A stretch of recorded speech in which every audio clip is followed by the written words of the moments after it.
Verifying Google Analytics in WordPress involves ensuring that the analytics tracking code is correctly integrated into your website. Here's how to do it. Create a Google Analytics account. Go to Google Analytics, sign in with your Google account and set up a property for your WordPress site. Copy the tracking code or measurement ID provided after setup.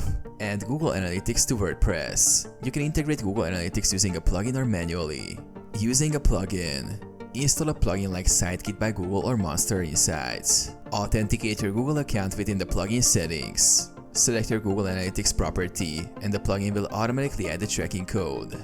Manual integration. Copy the tracking code from Google Analytics. Access your WordPress dashboard and go to Appearance Theme Editor. Locate the header.php file and paste the tracking code just before the closing head tag.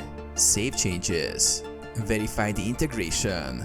Go back to Google Analytics. Use the real-time report to check if your site is recording visits. Open your website in another tab to confirm live tracking. Optimize. Once verified, analyze visitor data to improve your site's performance and content.